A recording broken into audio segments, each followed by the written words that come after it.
welcome back to another Dynodaze video. As you can see, a beautiful bronze FN2 Honda Civic TypeR in the house. One that we've previously tuned, but it's back now with a 4:1 manifold, which is a decat. And today Jensen has fitted an RRC inlet manifold, so we're hoping to make a bit of power. So we'll strap it down, put it through its paces, see if we make some. Here we go.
Well, this young man that stayed in a hotel locally and said it was delightful, so I thought it couldn't be local because it's Nuneaton. Yeah, it's Nuneaton, but he did get stabbed, so it's all good.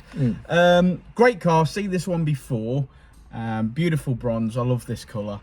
Last time we seen it, it only had an induction kit from memory. Yeah. Now it's got a 4:1 manifold, a M2 2.5-inch exhaust system, an RRC inlet manifold mated to that induction kit that you had, which is the HKS one.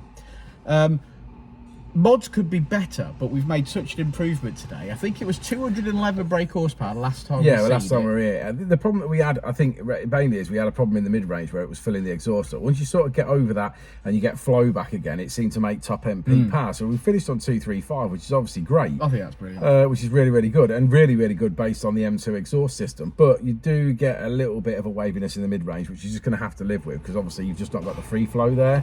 But yeah, I mean, overall, mapped to the best of its potential. Yeah, a great result nonetheless, for sure. Yeah, and you know, in future, I mean, it's going on track days and things like that. If you wanted more power in the mid-range, which I think the modification would make now, not necessarily peak. You might make a little bit peak, but you certainly make some in the mid-range for sure. Like, I'd probably want to see like a Tegiwa 70mm exhaust at least, and then a decent induction kit like a CPL Big Bore induction kit, and then maybe see the 240 mark. And make some in the mid-range where Richard says it's, like I say, it's a bit wavy.